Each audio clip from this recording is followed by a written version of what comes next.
KPL centre நண்பர்கள் அனைவருக்கும் வணக்கம். நான் உங்க ஜிகே. எனக்கும் நம்மளுடைய சேனலுக்கும் ஆதரவா இருக்க அனைத்து நல்லவங்களுக்கும் என்ன மனமார்ந்த நன்றி.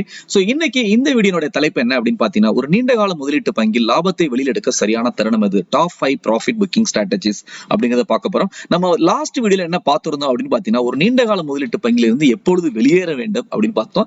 எப்ப வந்துட்டு ப்ராஃபிட் வெளில எடுக்கணும் அப்படின்னு சொல்லிட்டு பாக்குறோம். அப்படின்னா என்ன அர்த்தம் அப்படின்னு பாத்தீங்கன்னா, நம்ம வந்து ஸ்டாக் மார்க்கெட்ல இன்வெஸ்ட் பண்ணணும் வரும்போது அப்ப வந்து நமக்கு ரெண்டு ஆப்பர்ச்சுனிட்டிஸ் இருக்கு. ஒன்னு வந்து மியூச்சுவல் ஃபண்ட் மூலமா இன்வெஸ்ட் பண்ணலாம். இன்னொன்னு எடுத்துட்டீங்கன்னா நம்மளே வந்துட்டு ஸ்டாக்ஸ் ஓனா வாங்கி நம்ம வந்து ஒரு போர்ட்ஃபோலியோ கிரியேட் பண்ணி இன்வெஸ்ட் பண்ணலாம். அப்ப ஃபர்ஸ்ட் ஆப்ஷன் எடுத்துட்டீங்கன்னா நம்ம வந்து ஒரு எந்த ஃபண்ட்ல இன்வெஸ்ட் பண்ணணும் அப்படிங்கிறதுக்கான ஒரு தேடலை வந்து தேடுறோம். தேடி ஆக்சுவலா அதுக்கான ஃபண்டை கண்டுபிடிச்ச பிறகு அந்த ஃபண்ட்ல இன்வெஸ்ட் பண்றோம். Actually axis blue chip fund, actually axis multi cap fund, இந்த மாதிரி வந்து ஒரு ஃபண்டை நம்ம செலக்ட் பண்றோம்னா அதுல வந்து இன்வெஸ்ட் பண்றோம். ஓகே, சோ அப்ப இன்வெஸ்ட் பண்ண பிறகு இந்த ஃபண்ட்ல வந்துட்டு கிட்டத்தட்ட ஒரு 25 கம்பெனிஸ் இருக்கும். ஒரு மல்டி கேப்பா இருந்தா ஒரு 65 கம்பெனிஸ் இருக்கும். இந்த 65 கம்பெனிஸும் இந்த 25 கம்பெனிஸும் எவ்வளவு தூரம் வந்து டிராவல் பண்ணணும், எந்த கம்பெனியை வந்து நம்ம வெளியில நீக்கணும், எப்ப வந்துட்டு ப்ராஃபிட் புக் பண்ணணும், இதெல்லாம் வந்துட்டு ஃபண்ட் மேனேஜர் நம்மளுடைய ஃபண்ட்ல பாத்துக்கிறார். அப்படின்னா நம்ம வந்து பணத்தை வந்து அதுல போறதோட நம்மளோட வேலை முடிஞ்சிச்சு. ஓகே, சோ அதே வந்து ஒரு 3 வருஷமோ ஒரு 5 வருஷம் கழிச்சு அந்த ஃபண்ட் வந்துட்டு பெஞ்ச் மார்க்குக்கு ஈக்குவலா பெர்ஃபார்ம் பண்ணினா நம்ம வெளியில வந்துடும். இதுதான் நம்ம பண்ற விஷயம் when it comes to actually mutual fund. நம்ம வந்து ஓனா வந்து ஸ்டாக்ஸ் தேர்ந்தெடுத்து போர்ட்ஃபோலியோ பண்ணும்போது நம்ம அதே ஃபண்ட் மேனேஜர் பண்ண வேண்டிய ரோல் நம்ம பண்ணணும் இல்லையா? அப்போ எந்த பங்கு வந்து சரியா பெர்ஃபார்ம் பண்ணல அந்த பங்குல இருந்து வெளியேறணும். எந்தெந்த பங்குகள் வந்துட்டு நல்ல உச்சநிலை அடைஞ்சிருக்கு அந்த பங்குல ப்ராஃபிட்டை புக் பண்ணி நம்மளுடைய வெல்த் கிரியேஷனை நல்லா மேக்ஸிமைஸ் பண்ணணும். ஓகே, அப்போ அந்த ஃபண்ட் மேனேஜர் பண்ற ரோல் எல்லாம் நம்ம பண்ணணும். அந்த அடிப்படையில பாத்தீங்கன்னா நம்ம லாஸ்ட் வீடியோல எந்தெந்த தருணத்துல எல்லாம் பங்குல இருந்து வெளியேறணும், அதை முற்றிலுமாக வெளியேறணும் அப்படிங்கிற தகவல் வந்து பார்த்தோம். இந்த வீடியோல என்ன பார்க்க போறோம்னா, ஒரு பங்கை வந்து நான் லாங் டேர்ம் இன்வெஸ்ட்மெண்ட்டுக்காக தேர்ந்தெடுத்துட்டேன். அந்த பங்கு வந்துட்டு அப்பப்ப நல்ல ஒரு உச்சத்தொடுது. அந்த டயத்துல அந்த ப்ராஃபிட்டை நான் முழுமையா அனுபவிக்கணும். ஓகே, அது எப்படி பண்ணலாம், when to sell a stock and book the profit அப்படிங்கிற விஷயத்தை தான் நீங்க டீட்டெயிலா பார்க்க போறோம். அதுக்கு முன்னாடி நம்மளோட வீடியோ பார்த்துட்டு இருக்கோங்க, இது வரைக்கும் நம்ம சேனலை சப்ஸ்கிரைப் பண்ணாங்க, இந்த வீடியோக்கு கீழே உள்ள சப்ஸ்கிரைப் பட்டனை பிரஸ் பண்ணி சப்ஸ்கிரைப் பண்ணீங்க, பக்கத்துல உள்ள பெல் பட்டனை பிரஸ் பண்ணீங்க, என்னோட புதிய வீடியோக்கள் உடனே நோட்டிஃபிகேஷன் கிடைக்கும். அது மட்டும் இல்லாமல் நம்மளுடைய சேனலை டெலிகிராம் மற்றும் ஃபேஸ்புக்ல நீங்க ஃபாலோ பண்ணா அதுக்கு நீங்க பண்ண வேண்டிய விஷயம் கேபிஎல் டைப் பண்ணி சர்ச் பண்ணி ஃபாலோ பண்ணிக்கலாம். ஓகே, சோ இன்னைக்கு நம்ம சொன்ன விஷயம் என்ன அப்படின்னு பாத்தீங்கன்னா, when to book profits. Okay, so அப்போ நான் ஏற்கனவே என்ன சொன்னேன் அப்படின்னா, ஒண்ணு வந்து அந்த மியூச்சுவல் ஃபண்ட்ல ஃபண்ட் மேனேஜர் நம்மளோட சார்பில் எல்லா விஷயத்தையும் பண்றாரு. அதை வந்துட்டு உங்களுக்கு ஒரு ஸ்கிரீன்ஷாட் மூலமா காட்டுறேன். ஆக்சிஸ் ப்ளூ சிப் ஃபண்டோடைய ஹோல்டிங்ஸ் எடுத்திருக்கேன். இதுல வந்து பாத்தீங்கன்னா கிட்டத்தட்ட 25 கம்பெனிஸ் இருக்கு. இந்த 25 கம்பெனிஸும் நான் சொன்ன மாதிரி அப்படியே வந்து இருக்குதா, எதனா சேஞ்சஸ் நடக்காம இருக்கா அப்படின்னு பாத்தீங்கன்னா கண்டிப்பா கிடையாது. இந்த 25 கம்பெனிஸ்ல பாருங்க, ஒரு அப்வர்ட் ஆரோன்னு சொல்லிட்டு ஒன்று இருக்கு, அதுக்கப்புறம் டவுன்வர்ட் ஆரோன்னு ஒன்று இருக்கு, அதுக்கப்புறம் ஒரு சமநிலையில ஒரு ஆரோ இருக்கு. ஓகே, சோ இது என்ன அப்படிங்கறது கீழே வந்து அதுக்கான தகவல் கொடுத்திருக்காங்க. அப்வர்ட் ஆரோ, டவுன்வர்ட் ஆரோ, சமநிலை arrow indicates an increase or decrease or no change in holding since large portfolio அப்படின்னு கொடுத்திருக்காங்க. இன்னொரு வந்து ஒரு லைட்னிங் சிம்பல் மாதிரி வந்து indicates a new holding since a last portfolio அப்படின்னு சொல்லிட்டு கொடுத்திருக்காங்க. அப்படின்னா என்ன இந்த ஸ்கிரீன்ஷாட் மூலமா நம்ம தகவல் பாக்குறோம்னா, எங்கெங்கெல்லாம் கிரீன்ல வந்து அப்போட ஆரோ காட்டுதோ அதுல எல்லாம் அந்த பங்குனுடைய குவான்டிட்டிஸை இன்க்ரீஸ் பண்ணிருக்காங்க. எங்கெங்கெல்லாம் டவுன்வர்ட் ஆரோ காட்டுதோ அந்த பங்குனுடைய குவான்டிட்டி டிக்ரீஸ் பண்ணிருக்காங்க. அப்படின்னா என்ன அர்த்தம்னா ப்ராஃபிட் புக்கிங் பண்ணிருக்காங்க. ஓகே, சோ இதை தான் நம்மளும் பண்ணணும் அப்படிங்கிற தகவலை தான் பார்க்க போறோம். சோ இதை எப்ப பண்ணாங்க அப்படிங்கிற விஷயம் வந்துட்டு நமக்கு தெரிஞ்சாதான் அதை பண்ண முடியும் இல்லையா? சோ இதுலயே வந்து எடுத்துக்காட்டு எடுத்துட்டு ICICI bank, Asian paints, Titan company, Maruti Suzuki, HDFC, cement இதுல எல்லாம் ப்ராஃபிட் புக்கிங் பண்ணிருக்காங்க. உங்களுக்கு அதுக்கு நல்லா தெரிஞ்ச விஷயம், டைட்டன்ல வந்துட்டு ஈவன் ரொம்ப லாங் டேர்ம் இன்வெஸ்ட்மெண்ட்டுக்கு வச்சிருக்க ஜுன்ஜுன்வாலா வந்துட்டு ப்ராஃபிட் புக்கிங் பண்ண. சோ ப்ராஃபிட் புக்கிங் போது ஒரு விஷயத்தை நல்லா தெளிவா தெரிஞ்சுங்க. போன வீடியோல நம்ம பார்த்தது எல்லாமே ஒரு பங்குல இருந்து முழுமையா வெளியேறது அப்படிங்கறது பார்த்தோம். இந்த வீடியோல நம்ம பார்க்கறது என்ன, ப்ராஃபிட் புக்கிங். சோ ப்ராஃபிட் புக்கிங்னா என்ன? ஆக்சுவலி நீங்க ஒரு 1 லேக் நீங்க இன்வெஸ்ட் பண்ணீங்க, அந்த 1 லேக் வந்து 3 லேக் ஆயிடுச்சு அப்படின்னு எடுத்துப்போம். அப்போ வந்து உங்களுடைய ப்ராஃபிட் 2 லட்சம். ஓகே, அப்போ நீங்க 1 லேக் இன்வெஸ்ட் பண்ணும்போது ஒரு 1000 குவான்டிட்டிஸ் வாங்கினா இன்னைக்கு அதே 1000 குவான்டிட்டிஸ் வந்து உங்களுக்கு 3 லட்சம் ஆயிடுச்சுன்னா அப்போ அந்த இன்னைக்கு அந்த குவான்டிட்டியோட பிரைஸ் என்ன, 300 ரூபான்னு எடுத்துப்போம். அப்போ அந்த 2 லட்சம் ரூபாய்க்கு 300 ரூபாய் ஒரு குவான்டிட்டினா எத்தனை குவான்டிட்டி வருதோ அந்த குவான்டிட்டி நீங்க செல் பண்றது தான் ப்ராஃபிட் புக்கிங். சோ ப்ராஃபிட் புக்கிங்னா இட்ஸ் நாட் சம்திங் தட் அந்த ஸ்டாக்ல இருந்து முழுமையா நீங்க வெளியேறது கிடையாது. ஓகே, சோ ஒரு ஸ்டாக், எந்த ஸ்டாக்கை நம்ம தேர்ந்தெடுத்து நெடுந்தூரத்துக்கு டிராவல் பண்ண நினைக்கிறோமோ அது வந்து long term investment. Okay, long term investment strategy என்னன்னா என்னென்ன தருணத்துல வந்துட்டு ப்ராஃபிட்டை புக் பண்றது அப்படிங்கறதா. ஓகே, சோ அது என்னென்ன தருணங்கள் அப்படிங்கறத பாக்குறதுக்கு முன்னாடி என்ன இன்ட்ரோடக்ஷன் எடுத்துட்டீங்கன்னா, ஒரு நாணயம் அப்படின்னு சொன்னா வந்து என்ன சொல்றது, 2 பக்கங்கள் இருக்கு. அதே மாதிரிதான் when we are coming for actually investment in the stock market, ஒரு பக்கம் நாணயத்தினுடைய ஒரு பக்கம் என்ன எடுத்துட்டா பையிங், இன்னொரு பக்கம் எடுத்துனா செல்லிங், அதாவது வந்துட்டு ப்ராஃபிட் புக்கிங். சோ இந்த கொஸ்டின் எடுத்துக்கிட்டீங்கன்னா எப்ப வந்து ஒரு ஸ்டாக் நான் செல் பண்ணி ப்ராஃபிட் புக் பண்றது அப்படிங்கிறது இன்னும் வந்து பெரும்பாலான மத்தியில ஒரு $1 மில்லியன் கொஸ்டின் சொல்லலாம். பங்களுடைய விலை வந்து அதிகமா இருக்கும்போது நான் ப்ராஃபிட் புக் பண்றதா, இல்ல ரொம்ப நான் இப்பதான் வாங்கினேன் ரொம்ப சீக்கிரம் வந்து மேல ஏறிடுச்சு இப்ப நான் ப்ராஃபிட் புக் பண்றதா, இல்ல வந்துட்டு என்னோட பினான்சியல் கோல்ஸ் இன்னும் நிறைய டைம் இருக்கு, அப்ப அது வரைக்கும் வெயிட் பண்றதா, இப்படிங்கிற கேள்விகள் நிறைய பேர் மத்தியில இருக்கு. ஓகே, சோ ஒரு 5 தருணத்தை நம்ம பார்ப்போம் எப்பப்பெல்லாம் ப்ராஃபிட் புக் பண்ணலாம் அப்படின்னு சொல்லிட்டு பாத்தீங்கன்னா, ஒண்ணு all is well with A company. ஒரு கம்பெனில எல்லா விஷயமும் நல்லபடியா நடக்கும்போது. ரெண்டாவது when sector is in hot, sector ஒரு உச்சக்கட்டத்துல இருக்கும்போது. மூணாவது பாத்தீங்கன்னா macro economic condition turns negative. இப்ப நடந்துகிட்டு இருக்க மாதிரி இப்ப எப்படி ஜிடிபி கான்ட்ராக்ட் ஆகுது, COVID-19 சிச்சுவேஷன் வர்சன் ஆயிட்டு இருக்கு. இந்த மாதிரி சிச்சுவேஷன்ல நாலாவது எடுத்துட்டு பாத்தீங்கன்னா ரெக்ரெஷன் டு மீன். ஓகே, என்ன இந்த ரெக்ரெஷன் அப்படின்னு ப்ராக்ரஷன்ங்கிற வேர்டு கேள்விப்பட்டிருப்பீங்க. ப்ராக்ரஷன்ங்கிற ஒரு வேர்டு முன்னேற்றத்தை குறிக்கிறது. ரெக்ரெஷன் அப்படிங்கிறது பின்னேற்றத்தை குறிக்கிறது. மீன் அப்படின்னு எடுத்துட்டீங்கன்னா ஆவரேஜ். ஓகே, அப்ப ஆவரேஜ் மேலேந்து திருப்பி ஒரு ஆவரேஜ் நிலை அடையும் அப்படிங்கிறது தான் இந்த டைட்டில். அஞ்சாவது ஒரு தருணம் என்ன அப்படின்னு பாத்தீங்கன்னா market mood index turns extreme greedy. அதாவது மார்க்கெட்ல ஒரு கிரீடினஸ் உருவாகும் போது அது அந்த இண்டெக்ஸ் மூலமா நமக்கு தெரிய வரும். அந்த தருணத்திலே நம்ம ப்ராஃபிட் புக்கிங் பண்ணலாம். சோ இந்த 5 தருணத்தையும் இப்போ நம்ம ஒன்னொன்னா டீட்டெயிலா பார்ப்போம். சோ முதல் தருணம் என்ன அப்படின்னு பாத்தீங்கன்னா when all is well with a company. இந்த ஒரு ஸ்ட்ராட்டஜி மிக முக்கியமான விஷயம். அதாவது ஈவன் நம்மளுடைய பர்சனல் லைஃப்ல இதை அனுபவிச்சிருப்போம். என்ன அப்படின்னா நம்ம சின்ன வயசுல நம்ம அப்பாட்ட ஒரு விஷயத்தை அடையணும், ஒரு விஷயத்த நம்ம என்ன சொல்றது சக்சஸா முடிக்கணும் அப்படின்னா அது எப்போ நம்ம எப்போ அதை நம்ம பண்ணோம் அப்படின்னா நம்ம அப்பாவோட மூடு நல்லா இருக்கும்போது. ஓகே, ஒரு சைக்கிள் வாங்கணும், அப்பாவோட நல்ல எப்போ மூடு பார்த்து போய் சொல்லுவோம், அவர் சரி வாங்கிக்கோ அப்படின்பாரு. ஓகே, சோ அதே மாதிரிதான் when it comes to stock என்ன அப்படின்னு பாத்தீங்கன்னா the best time to sell a stock is when everything is going right for the company.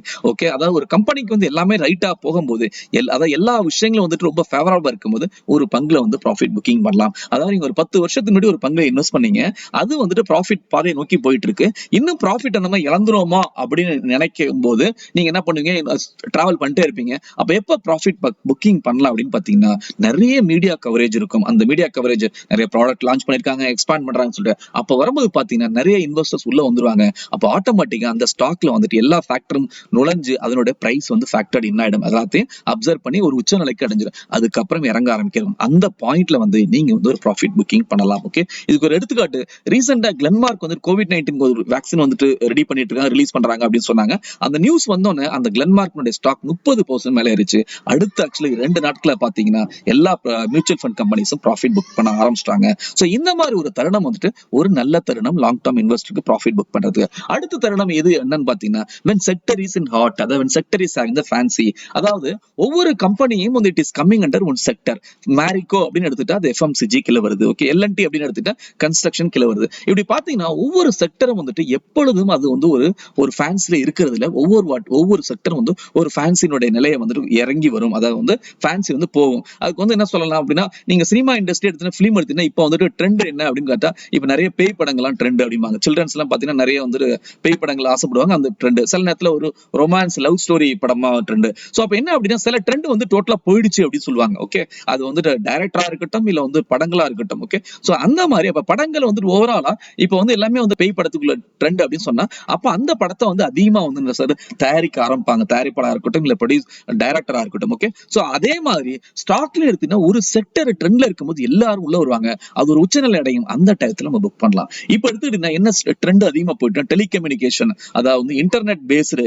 ஏன்னா இன்னைக்கு எல்லாமே கோவிட்-19 வீட்ல இருக்கும். நம்ம எல்லாருக்கும் இன்டர்நெட் அதிகமா தேவைப்படுது. இன்டர்நெட் அதிகமா கன்சியூம் பண்றோம். அப்ப அந்த இன்டர்நெட் ஆன்லைன் இத சார்ந்து இந்த துறையை சார்ந்தது நிறுவனங்கள் எல்லாமே இன்னைக்கு மேல போயிட்டு இருக்கு. அதே மாதிரி பாத்தீங்கன்னா மெடிசின்ஸ் அதிகமான தேவை இருக்குது. பார்மா கம்பெனிஸ் எல்லாமே மேல போயிட்டு இருக்கு. சோ இந்த மாதிரி தருணங்கள் இந்த மாதிரி செக்டர் உச்சக்கட்டம் அடையும் போது ப்ராஃபிட் புக்கிங் பண்ணலாம். ஓகே, சோ பாஸ்ட்ல பாத்தீங்கன்னா நிறைய செக்டர்ஸ் அதே மாதிரி உச்சக்கட்டம் அடைஞ்சிருக்கு. அந்த உச்சக்கட்டத்துல ஆக்சுவலா ப்ராஃபிட் புக்கிங் பண்ணாம அந்த இடத்துல இன்வெஸ்ட் பண்ண ஆரம்பிச்சவங்க மிகப்பெரிய லாஸ் அடைஞ்சிருக்காங்க. அது ஈவன் மியூச்சுவல் ஃபண்ட் கம்பெனிஸ் கூட அந்த டயத்துல இன்வெஸ்டர் மணி சேர்க்கறதுக்காக அவங்களுடைய அசெட் அண்டர் மேனேஜ்மெண்ட் அதிகப்படுத்துறதுக்காக நிறைய மியூச்சுவல் ஃபண்ட் ஓபன் பண்ணி அது பெருசா பெர்ஃபார்ம் பண்ணல. அதுக்கு எடுத்துக்காட்டு எடுத்துட்டா 1999-2002 டெக் ஸ்டாக்ஸ் ஒரு உச்சக்கட்டத்தை அடைஞ்சிச்சு. அதே மாதிரி 2007-2008 இன்ஃப்ராஸ்ட்ரக்சர் ஸ்டாக்ஸ் உச்சக்கட்டம் இருந்துச்சு. ஓகே, இந்த டயத்துல ப்ராஃபிட் புக்கிங் பண்ணாம இறங்குனவங்க எல்லாமே லாஸ் அடைஞ்சாங்க. அப்படின்னா என்ன அர்த்தம் அப்படின்னா எந்த ஒரு செக்டரும் கண்டினியூஸா தொடர்ச்சியா முன்னேற்ற பாதையில போயிட்டு இருக்கிறதுல ஒவ்வொருக்கும் ஒரு எண்ட் இருக்குது. ஓகே, அப்படி பார்க்கும்போது அந்த செக்டர் ஃபேன்சியை இழக்கிறதுக்கு முன்னாடியே நம்ம அதை பயன்படுத்திக்கணும். சரி, எப்ப சார் அந்த ஸ்டாக் சார்ந்த செக்டர் உச்சநிலை அடைஞ்சிடுச்சு, நான் ப்ராஃபிட் புக்கிங் பண்ணணும் அப்படிங்கிற பாயிண்ட் எப்படி கண்டுபிடிக்கிறது அப்படின்னு பாத்தீங்கன்னா ஒரு அந்த துறையை சார்ந்த பங்குகள் இருக்கு இல்லையா. இப்ப FMCG எடுத்துட்டா மேரிகோ, டாபர், அதே மாதிரி கன்ஸ்ட்ரக்ஷன் எடுத்துட்டு எல்என்டின்னு சொன்னோம் இல்லையா, இந்த துறையை சார்ந்த பங்குகள் அதனுடைய உச்சகட்டமான 52 வீக் நிலையை அடையாம போகும். ஓகே, அதாவது நல்ல ஏற்றம் போகும், ஆனா 52 வீக் வந்து டச் ஆகாம போகும். சில நேரத்துல டச் ஆகும், டச் ஆன பிறகு ஒரு காரணமும் இல்லாமல் 20% அட்லீஸ்ட் வந்து இறங்க ஆரம்பிக்கும். இதெல்லாம் வந்து பாத்தீங்கன்னா it's early actually warning science நீங்க வந்து ப்ராஃபிட் புக்கிங் பண்றது. மாதிரி சிச்சுவேஷன் தருணத்தை பயன்படுத்தி நீங்க ரெண்டாவது ப்ராஃபிட் புக்கிங் பண்ணலாம். அதுதான் இந்த strategy when sector is in hot.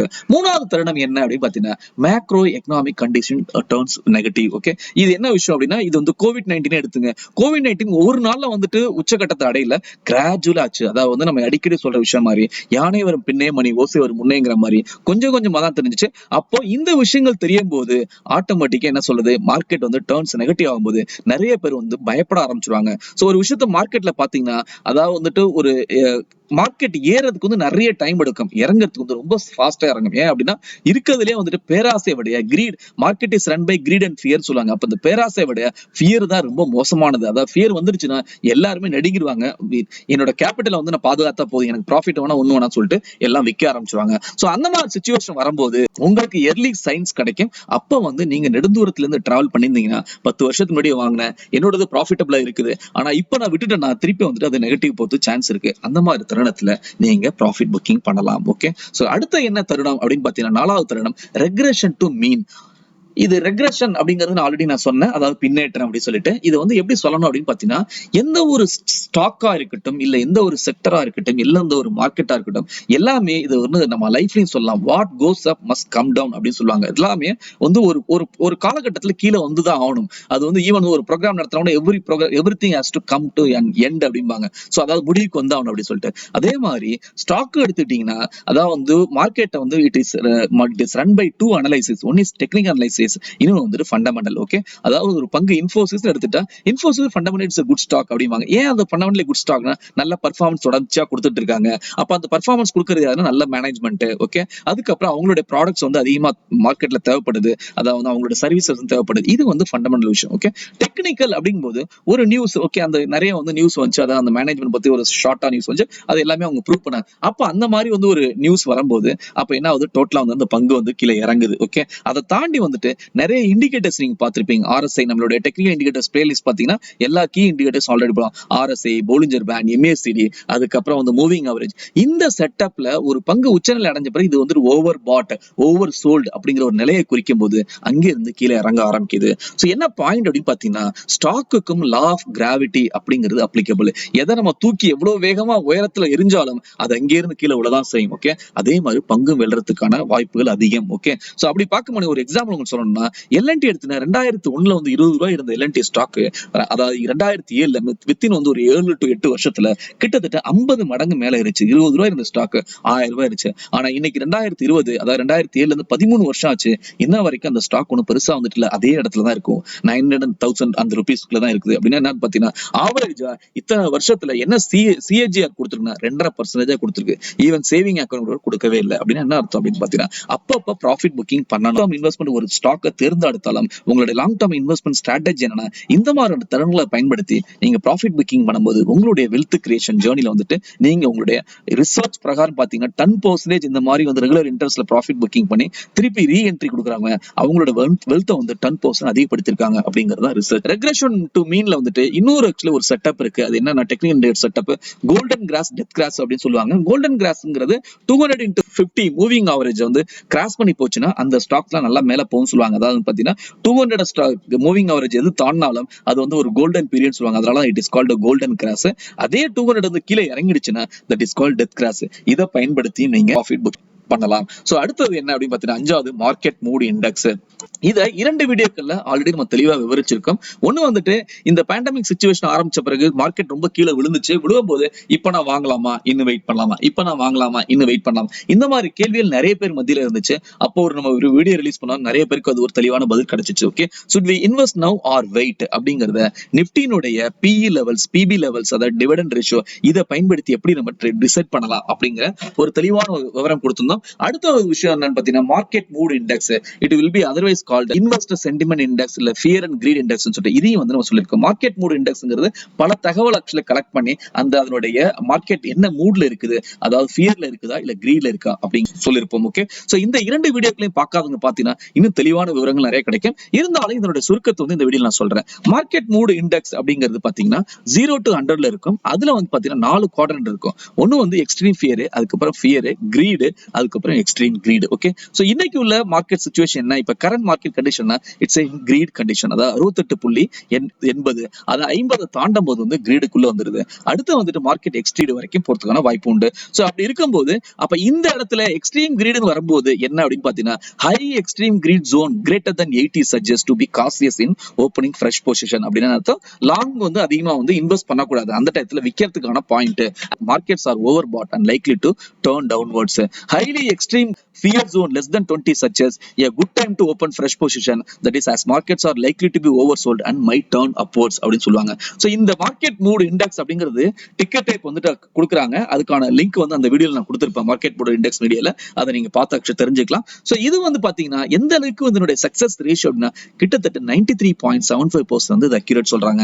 Historical observation says that when the MMI reaches extreme fear zone, the market bottoms out. அதாவது கீழ இருந்து மேல ஏற ஆரம்பிக்குது. இதை வந்து நான் உங்களுக்கு ஒரு ரிட்டர்ன்ஸ் நிப்டி வந்துட்டு கீழே பாட்டம் டச் பண்ண பிறகு அங்கேருந்து எவ்வளவு ரிட்டர்ன்ஸ் கிடைச்சிருக்குங்கிறது சொல்றேன். இங்கே வந்து ஒரு சிம்பிளா நீங்க பார்க்கலாம். நிப்டினுடைய 52 வீக் லோ இந்த வருஷத்துல நிப்டி வந்து கீழே இறங்கிச்சு இல்லையா? சோ அங்க இருந்து எவ்வளவு வந்துட்டு இறங்கி மார்க்கெட் ரிட்டர்ன் கொடுத்துருங்க கிட்டத்தட்ட 41.22% நிப்டினுடைய 52 வீக் லோல இருந்து இது வரைக்கும் ரிட்டர்ன்ஸ் கிடைச்சிருக்கு. ஓகே, சோ என்ன பாயிண்ட் அப்படின்னு பாத்தீங்கன்னா எக்ஸ்ட்ரீம் கிரீட் ஆகும்போது நம்ம வந்து ப்ராஃபிட் புக் பண்ணணும். அதாவது நீங்க லாங் டர்ம் இன்வெஸ்ட் பண்ணும்போது ப்ராஃபிட் புக் பண்ணணும். எக்ஸ்ட்ரீம் ஃபியர் ஆகும்போது நீங்க வந்து திருப்பி வந்து நிறைய வந்து ஸ்டாக்ஸ் வந்துட்டு ஆட் பண்ணிக்கணும் அப்படிங்கிறதா. அதுக்கான ஒரு தகவல் கூட இன்னைக்கு கூட நம்மளுடைய யூடியூப் கம்யூனிட்டி போஸ்ட்ல டெலிகிராம்ல மூலமா நம்ம வந்து ஷேர் பண்ணியிருந்தோம். அதையும் வந்து பார்த்து பயன்பெறுங்கள். ஓகே, சோ என்ன அடுத்தது என்னன்னு பாத்தீங்கன்னா இந்த மார்க்கெட் மூட் இண்டெக்ஸ்ல இந்த டிசைட் பண்றது நிப்டி ஏர்னிங்ஸ் அப்படின்னு சொன்னோம். அதாவது Nifty PE ratio, PB ratio and dividends. Okay, அதாவது நிப்டினுடைய ஏர்னிங் ஒவ்வொரு ஸ்டாக்குக்கும் இது அப்ளிகபிள், செக்டருக்கு அப்ளிகபிள், இண்டெக்ஸுக்கு அப்ளிகபிள். அப்ப நிப்டினுடைய ஏர்னிங் பாத்தீங்கன்னா 24 மடங்கு தாண்டும் போது it's actually coming into the greedy zone and extreme greedy வந்து போக ஆரம்பிக்குது. ஓகே, அப்படி பார்க்கும்போது அதுக்கப்புறம் which should be very cautious. Okay, so அப்படி பாத்தீங்கன்னா இன்னைக்கு நிப்டினுடைய ஏர்னிங் என்னன்னா ஏர்னிங் பர் ஷேர் 381.8. இந்த தகவலை வந்துட்டு நீங்க ரெண்டு லைன் வெப்சைட்ல வந்து நீங்க எடுக்கலாம். இதையும் வந்துட்டு ஆல்ரெடி நம்ம கொடுத்திருக்கோம். Okay, so 381.8. சோ நிப்டினுடைய பி எடுத்துட்டா 27.78 அப்படின்னு அர்த்தம். 24 தாண்டும் போது நான் என்ன சொன்னேன் அப்படின்னு பாத்தீங்கன்னா it's entering into the greed zone. Okay, so அப்படி பார்க்கும்போது இன்னைக்கு வந்துட்டு நம்மளுடைய மார்க்கெட் வந்து இன்னும் கிரீட்ல இருக்கு. அப்போ வந்து ஆல்வேஸ் FIIDA இருக்கட்டும் இல்ல எந்த ஒரு இன்வெஸ்டர் நல்லா டீட்டெயிலா வந்து மார்க்கெட் அனலைஸ் பண்ணலாம் இருக்கட்டும், they will try to match the price with நிப்டினுடைய 24 ஏர்னிங்ஸ்க்கு. அப்படி பாத்தீங்கன்னா இப்போ நிப்டினுடைய சரியான வேல்யூ என்னன்னா கிட்டத்தட்ட 9600ல இருந்து 10,000க்குள்ள தான் இருக்கு. அப்படின்னா 600 பாயிண்ட்ஸ் இன்னும் வந்து கரெக்டா ஆகிறதுக்கான வாய்ப்பு இருக்குது. அதாவது வந்துட்டு ஏதாவது நெகட்டிவ் நியூஸ் வந்துச்சுன்னா கரெக்டா இருக்கிறதுக்கான வாய்ப்பு அதிகமா இருக்கு அப்படிங்கறத இங்க. சரி, அதுக்கப்புறம் வந்து இதுக்கான என்னென்ன ரேஞ்சில வந்து இதை பார்க்கணும் அப்படிங்கறத வந்து அந்த வீடியோல விவரிச்சிருக்கேன். இருந்தாலும் இந்த ஸ்கிரீன்ஷாட் எடுத்துங்க. சோ இதுல மிக முக்கியமானது Nifty PE levels greater than 24, Nifty PB levels that is price to book value, அதுக்கப்புறம் வந்து பாத்தீங்கன்னா Nifty dividend yield less than 1%. இதெல்லாம் வந்து செல் அண்ட் எக்ஸிட் அப்படின்னு சொல்லிட்டு இது அதிகமா பார்க்கக்கூடிய விஷயம். மோர் தென் PB and dividend yield Nifty PE. காரணம் என்ன அப்படின்னு பாத்தீங்கன்னா டிவிடெண்ட் எல்லா கம்பெனிஸ் கொடுக்கறதுல, அதே மாதிரி பிரைஸ் டு புக் வேல்யூ பாத்தீங்கன்னா எல்லா கம்பெனிஸும் சரியாக கணிக்க முடியாது. ஃபார் எக்ஸாம்பிள் ஐடி கம்பெனிஸ்ல வந்து பெரிய அசெட்ஸ் ஒன்றும் இருக்காது. அவங்களுக்கு வந்து brand value, market actual name இந்த மாதிரி தான் இருக்கும். சோ அதை வந்து சரியா அசஸ் பண்ண முடியாது. அதனால அதிகமா எல்லாரும் பயன்படுத்துறது என்னன்னா நிப்டினுடைய PE லெவல்ஸ். இதை ஸ்கிரீன்ஷாட் எடுத்து வச்சுங்க, உங்களுக்கு ரொம்ப பயனுள்ளதாக இருக்கும். இது ஈவன் வந்து நம்மளோட டெலிகிராம்ல ஷேர் பண்ணிருக்கோம். ஓகே, சரி, இப்போ இந்த PE ரேஷியோ நான் சொன்னேன். அப்ப PE ரேஷியோ பாஸ்ட்ல பாத்துக்கிட்டீங்கன்னா எப்பப்பெல்லாம் வந்து நல்ல ஒரு ரிட்டர்ன்ஸ் கிடைச்சிருக்கு, எப்பப்பெல்லாம் வந்து கிரீனா இருந்திருக்கு, அதாவது வந்து அக்வயர் பண்றதுக்கான அதை அக்குமுலேட் பண்றதுக்கான வாய்ப்பு இருந்திருக்கு அப்படின்னு பாத்தீங்கன்னா பாஸ்ட்ல பாருங்க கிட்டத்தட்ட ஒரு 11 வரைக்கும் சில நேரங்கள்ல வந்து போயிருக்கும். டார்க் கிரீன் எங்க இருக்கோ அதெல்லாம் வந்து 11, அதுதான் வந்துட்டு it's a time to accumulate. அந்த டயத்துல எப்படிப்பட்ட ஒரு விஷயம் சொல்லுவாங்கன்னா ஈவன் வந்துட்டு ஒரு சொந்த வீட கூட வித்துட்டு கூட நம்ம வந்து வாங்கலாம் சொல்லிட்டு. ஏன்னா அந்த அளவுக்கு ஒரு பொட்டன்ஷியல் ரிட்டர்ன்ஸ் இருக்குமா. 2011ல 2003 எடுத்துக்கிட்டா 11.15 இருக்கு. அதுக்கப்புறம் 2009ல பாருங்க 12.59 அப்படின்னா இந்த வருஷம் அந்த 2003 2009 இந்த வருஷம்லாம் மார்க்கெட் வந்து ஹெவியா வந்து கரெக்ட் ஆச்சு. அதாவது கிரைசிஸ் வந்துச்சுன்னு சொல்லலாம். ஓகே, அதுக்கு அதுக்கப்புறம் அந்த மாதிரி டயத்துல வந்து வாங்கினவங்க they have acquired a great wealth அப்படின்னு சொல்லலாம். ஏன் அப்படின்னு பாத்தீங்கன்னா that is a time to buy. Okay, so இந்த லாஸ்ட் அந்த 3 வருடங்களை பாத்தீங்கன்னா ஃபுல்லாவே வந்துட்டு நிப்டி வந்து கிரீட் அண்ட் எக்ஸ்ட்ரீம் கிரீடுக்கு தான் வந்து போயிருக்கு. அது பாத்தீங்கன்னா இங்க தெரியும். இந்த 3 வருஷம் பாருங்க, இங்க கிரீனை நீங்க பார்க்க முடியுதா, ஃபுல்லா வந்து ரெட் தான். ஓகே, சோ இந்த வருஷம் எடுத்துக்கிட்டா என்ன வந்து லோ பாட்டமா போச்சு அப்படின்னு சொன்னாலும் நிப்டி வந்துட்டு ரொம்ப ஏர்னிங்ஸ் குறைஞ்சிச்சுன்னா அந்த அளவுக்கு வந்துட்டு நிப்டினோட பி லெவல் குறையில 20.41 தான் கம்பேர்ட் டு 11 ரெடி பண்ணுது. இதை கம்பேர் பண்ணும்போது நிறைய வாட்டி சொல்லுவாங்க இன்னும் நிப்டி வந்து கீழே இறங்கிறதுக்கு வாய்ப்பு இருக்குன்னு சொல்லியிருப்பாங்க. இருந்தாலும் மார்க்கெட்னுடைய அதாவது நிறைய வந்து ஸ்டிமுலஸ் பேக்கேஜ் யூஎஸ் எல்லாம் கொடுத்ததுனால திருப்பி மார்க்கெட் அங்கிருந்து எழ ஆரம்பிச்சிச்சு. சோ இதனுடைய கிராஃப்லயும் போட்டிருக்காங்க. இந்த கிராஃப் எடுத்துட்டீங்கன்னா இங்க பாருங்க உச்சநிலை அடையும் போது 28ல இருந்து ஃபுல்லா வந்து இங்க கரெக்டா இருக்கு. அதுக்கப்புறம் நல்லா வந்து திருப்பி வந்துட்டு ஒரு பவுன்ஸ் பேக் ஆயிருக்கு. அதே மாதிரி இங்க வந்துட்டு உச்சநிலை அடையும் போது திருப்பி ஃபுல்லா வந்து கீழே இறங்கி இருக்கு. அதுக்கப்புறம் பவுன்ஸ் பேக், அதாவது பிலோ 11.6 இறங்கி இருக்கு, பவுன்ஸ் பேக் ஆயிருக்கு. அப்ப இந்த இடத்துல வாங்குறவங்க நல்லா வந்து ப்ராஃபிட் அடைஞ்சிருப்பாங்க. சோ இப்போ உள்ள இது பாத்தீங்கன்னா இதுதான் 27.78 நம்ம பார்த்தோம் இல்லையா, இங்க வந்து இருக்கு பாருங்க. ஓகே, சோ வேற என்ன தகவல் அப்படின்னு பாத்தீங்கன்னா சோ இந்த நான் சொன்ன மாதிரி இந்த மாதிரி வந்து பாட்டத்துல வாங்குறவங்க என்ன ரிட்டர்ன்ஸ் எடுத்து இந்த வருஷத்தையும் எடுத்துங்க. மார்ச்ல வந்து ஃபுல்லா லோ போச்சு இல்லையா, அந்த லோன்னு பார்க்கும்போது அடுத்த ஒரே மாசத்துல ஏப்ரல்ல 15% கிடைச்சிருக்கு. இப்ப ஜூன்ல வந்து ஒரு 7% கிடைச்சிருக்கு. இப்ப ஜூலைல வந்து 3% கிடைச்சிருக்கு. அதுதான் நம்ம பார்த்தோம் 40+ வந்து இது வரைக்கும் லோல மார்ச் லோ, அதாவது 52 வீக் லோல இருந்து இது வரைக்கும் மேல ரெக்கவர் ஆயிருக்கு அப்படிங்கிறது. சோ அந்த டயத்துல இன்வெஸ்ட் பண்ணவங்களாம் நல்லா வந்து ஒரு ப்ராஃபிட் பார்த்திருப்பாங்க. ஓகே, சரி, கோல்டன் ரூல்ஸ். இப்போ எப்ப வந்துட்டு நம்ம மார்க்கெட்ல ஒரு ஸ்டாக்க வித்தாலும் ஓகே இல்ல விக்கிறதுக்கு முன்னாடியும் நம்மளுக்கு எப்பொழுதுமே ஒரு மைண்ட் வந்து ஒரு கன்ஃபியூஸ்டு மைண்டா இருக்கும். வித்துட்டோம்னா அதுக்கப்புறம் பிரைஸ் ஏறின பிறகு ஒரு கவலை இருக்கும். அதை விக்கிறதுக்கு முன்னாடி நம்ம விக்கலாமா வேணாமா, ஏன்னா நம்ம வித்துட்டோம்னா அதுக்கப்புறம் ஏறுமோ இல்ல வந்து என்ன பண்றது கொஞ்சம் அப்படி யோசிக்க தோணும். அப்போ என்னென்ன ரூல்ஸ் எல்லாம் நம்ம ஃபாலோ பண்ணோம் அப்படின்னு பாத்தீங்கன்னா சில ரூல்ஸ் வந்து அனலைஸ்ட் என்ன சொல்றாங்கன்னா it is called golden rules. அந்த ரூல்ஸ் தான் இந்த ஸ்லைட்ல நம்ம பார்க்க. அப்படி பார்க்கும்போது என்னென்ன ரூல்ஸ் இருக்கு அப்படின்னா never look at the share price once you sell the stock. At least 6 months வந்து நீங்க ஒரு பிரைஸ் ஒரு ஸ்டாக்கை வித்துட்டீங்கன்னா திருப்பி பார்க்காதீங்க. Unless otherwise there is a compelling news to see that stock. அதாவது திருப்பி நான் என்டர் ஆகணும் வச்சுக்கணும் அப்படின்னு சொல்லிட்டு. காரணம் என்ன அப்படின்னு பாத்தீங்கன்னா எப்பொழுதுமே இந்த ட்ரேட் பண்றவங்க இதை உணர்ந்திருப்பாங்க. ஒரு ட்ரேடை நம்ம எடுத்து முடிச்ச பிறகு வித்த பிறகு அதுக்கப்புறம் கொஞ்சம் மேலே ஏறும். ஓகே, அதுக்கப்புறம் வந்து பாத்தீங்கன்னா சில இறங்கும். ஓகே, அப்ப நம்ம வாங்காம விட்டுருப்போம். கொஞ்சம் நேரம் கழிச்சு பார்த்து நல்லா இறங்கிச்சு, வாங்காம விட்டோம், அதுக்குள்ள மார்க்கெட் க்ளோஸ் ஆயிடுச்சு, ஏன்னா அதை வாங்கி பொசிஷன் வச்சிருந்திருக்கலாம். இந்த மாதிரி எப்பொழுதுமே ஒரு ரெக்ரெட் இருக்கும். இதை வந்துட்டு ஓரங்கட்டுங்க அப்படிங்கிறது தான் இந்த ஃபர்ஸ்ட் பாயிண்ட்.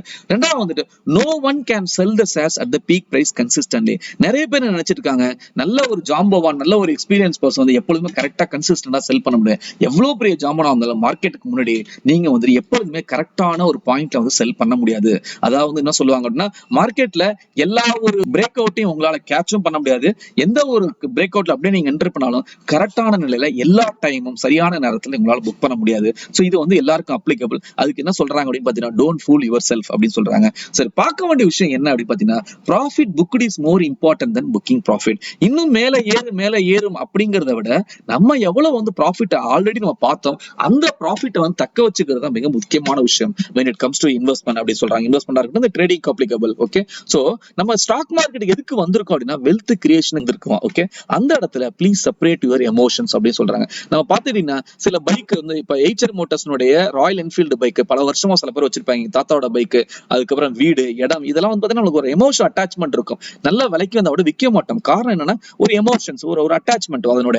அதே மாதிரி பங்குல வந்து வச்சுக்காதீங்க அப்படிங்கறத வந்துட்டு ரொம்ப தெளிவா சொல்றாங்க. ஈவன் வந்துட்டு ஜுஞ்சன்வாலா என்ன சொல்லுவாருன்னா ஒரு பங்கு வந்துட்டு அது பெர்ஃபார்ம் பண்ணல நான் எக்ஸ்பெக்ட் பண்ண நல்லா இருக்குன்னா அந்த பங்குல எந்த ஒரு எமோஷன் வச்சுக்க மாட்டேன், எந்த ஒரு அட்டாச்மெண்ட் வச்சுக்க நான் வந்துட்டு I will get out of it அப்படி சொல்லுவாரு. ஓகே, அது வந்து நீங்களும் வந்து அப்ளிகபிள். ஏன் அப்படின்னா இதனால நிறைய பேர் வந்து பாத்தீங்கன்னா ரொம்ப தூரத்து வச்சிருந்து அதை வந்து லாஸ்ட்ல பார்த்தவங்க நிறைய பேர் இருக்கு. That is the key reason for failure to book the profits on time அப்படின்னே சொல்லலாம். ஓகே, இன்னொரு பாயிண்ட் வந்து என்ன சொல்லுவாங்கன்னா நான் அடிக்கடி வந்து வித்துட்டு பண்றதுனால எனக்கு டாக்ஸ் அதிகமாகுது அப்படின்னு சொல்லுவாங்க. ஓகே, என்னைக்குமே வந்து எப்படி பார்க்கணும்னா நான் வித்ததுனால அடுத்த ஆப்பர்ச்சுனிட்டி அந்த பணத்தை வச்சு அடுத்த ஆப்பர்ச்சுனிட்டி கேட்ச் பண்றதுக்குல அது மூலமா இன்னும் வந்து வெல்த் வந்து நம்ம மேக்ஸைஸ் பண்ணலாம். அதனால என்ன பார்க்க கூடாது அப்படின்னா டாக்ஸ் வந்து பார்க்க கூடாது.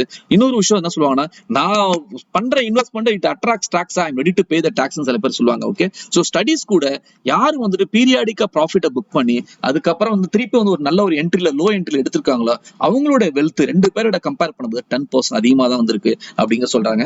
சோ ஓவராலா இந்த கோல்டன் ரூல்ஸ்ல முக்கியமான விஷயம் it's important to be a long term investor but more important to have a long term investment strategy. அது என்ன அப்படின்னு பாத்தீங்கன்னா பீரியாடிக் ஆக்சுவலி புக்கிங் த ப்ராஃபிட்ஸ். ஓகே, எடுத்துக்காட்டு சொல்லணும்னா லாங் டர்ம் இன்வெஸ்ட்மெண்ட் அப்படிங்கிறது எந்தெந்த பங்குகளை நான் டிராவல் பண்ண போறேன் அப்படிங்கிறது long term investment. So for example வந்துட்டு Asian Paints, TCS, HDFC bank, Nestle India, Eicher Motors இதெல்லாம் வந்து நான் லாங் டர்ம்ல வந்து டிராவல் பண்ண போறேன் அப்படிங்கிறது. இதே எய்ச்சர் மோட்டார்ஸ் வந்துட்டு எங்கேயே மேல போயிட்டு இப்போ வந்து ஃபுல்லா குறைஞ்சிருக்கு. சோ அந்த மாதிரி தருணங்களை கண்டுபிடிச்சு அதாவது அந்த கம்பெனியோட பீக்ல இருக்கும்போது நம்ம வந்துட்டு ப்ராஃபிட் புக் பண்ணணும். பண்ணணும். சோ அது என்னென்ன தருணங்கள் தான் கீழ வந்து பார்த்தோம். சோ அதை சம்மரைஸ் பண்ண all is well with A company அப்படிங்கிற ஒரு தருணம், when sector is in heart அப்படிங்கிற ஒரு தருணம், மேக்ரோ எக்கனாமிக் கண்டிஷன் டர்ன்ஸ் நெகட்டிவ்ங்கிற ஒரு தருணம், 4வது தருணம் regression to mean using the technical indicator setup நம்ம வந்து சொன்னோம், டெத் கிராஸ் அப்படிங்கிற setup, market mood index turns actually extreme greedy. So இந்த தருணங்கள்லாம் நீங்க ப்ராஃபிட் புக்கிங் பண்ணலாம். ஓகே, சோ அப்ப ப்ராஃபிட் புக்கிங் பண்றதுக்கு என்னென்ன வாய்ப்பு இருக்குன்னா, ஒரு ஸ்டாக், ஒரு செக்டர், அதை சார்ந்த செக்டர், அதுக்கப்புறம் ப்ராடர் மார்க்கெட். அப்ப ஸ்டாக்னு வரும்போது all is well with A company பார்க்கலாம், செக்டர் வரும்போது செக்டர் வந்து ஃபேன்சில இருக்கும்போது ப்ராஃபிட் புக்கிங் பண்ணலாம், ப்ராடர் மார்க்கெட் அப்படின்னு பார்க்கும்போது அது டர்ன் நெகட்டிவா இருக்கும்போது பண்ணலாம். இது எல்லாத்தையும் வந்து டெக்னிக்கல் இண்டிகேட்டர் வந்து குறிக்கும். அதை பயன்படுத்தி அதை பார்த்து அதனுடைய இயர்லி சைன்ஸை பார்த்து கண்டிப்பா நம்ம ப்ராஃபிட் புக்கிங் பண்ணலாம். சரி, இவ்வளவு விஷயங்கள் பார்த்திருந்தாலும் இது எல்லாத்துக்கும் அடிப்படையான ஒரே விஷயம், நம்ம இன்வெஸ்ட்மெண்ட் குருவான வாரன் பஃபெட் சொன்ன விஷயம் தான், be fearful when others are greedy, be greedy when others are fearful. எல்லாரும் பயப்படும் போது ஓகே நீங்க கிரீடியா இருங்க, வாங்குங்க. எல்லாரும் be fearful when others are greedy. எப்ப எல்லாரும் வந்துட்டு கிரீடியா இருக்காங்களோ அந்த டைத்துல நீங்க ப்ராஃபிட் புக்கிங் பண்ணுங்க அப்படிங்கறதா இந்த இடத்துல பாயிண்ட். ஓகே, சோ இன்னைக்கு பார்த்திருக்க தகவல் உங்களுக்கு பிடிச்சிச்சுன்னா லைக் பண்ணுங்க, மத்தவங்களுக்கும் ஷேர் பண்ணுங்க, எப்பவும் போல உங்களோட பாசிட்டிவ் பதிவு பண்ணுங்க. சோ இன்னைக்கான Q&A செஷன், இந்த வீடியோக்கான கேள்வி என்னன்னா, நான் ஒரு 5 ஸ்டாக்ஸ் வந்து லாங் டர்ம் இன்வெஸ்ட்மெண்ட் அப்படி சொல்லிட்டு உங்களுக்கு குறியிட்டேன். அதே மாதிரி நீங்க எல்லாருமே ஸ்டடி பண்ணிருப்பீங்க, நீங்க வந்து ஒரு 5 ஸ்டாக்ஸ் இந்த கமெண்ட் செக்ஷன்ல கொடுக்கலாம். கண்டிப்பா அது நம்மளுடைய சப்ஸ்கிரைபருக்கு வந்து பயனுள்ளதா இருக்கும். இந்த வீடியோக்கான கேள்வி என்னன்னா, name the 5 long term investment stock as per your study and research. Thank you in advance. Upstox free account opening ஜூன்ல இருந்து வந்து திருப்பி வந்து ஜூலைல இருந்து கொடுத்திருக்காங்க. சோ அந்த ஆஃபர் வந்துட்டு இந்த லாஸ்ட் ஒரு வாரமா போயிட்டு இருக்கு. நம்மளோட டெலிகிராம் சேனல்ல ஷேர் பண்ணியிருந்தேன். சோ இன்னைக்கு வந்து அதுக்கான last day, today is the last day. என்ன அப்படின்னு பாத்தீங்கன்னா, you don't want to pay any money, so completely free account open பண்ணிக்கலாம். அதை விட பாத்தீங்கன்னா உங்களுக்கு வந்து எக்ஸ்ட்ரா லாட் ஆஃப் ஆப்பர்ச்சுனிட்டிஸ் அவங்க கொடுத்திருக்காங்க. என்ன அந்த ஆப்பர்ச்சுனிட்டிஸ் அப்படின்னு பாத்தீங்கன்னா, ஒன்னு free demat account, zero brokerage for 30 days, free actually Moneycontrol Pro yearly subscription worth 1999. So இது வரைக்கும் இந்த ஆப்பர்ச்சுனிட்டி பயன்படுத்திக்கலாம், கேபிள் சென்டருக்கு சப்போர்ட் பண்ணலாம். நன்றி, வணக்கம். மீண்டும் நல்ல ஒரு தகவலோட அடுத்த வீடியோல சந்திக்கிறேன்.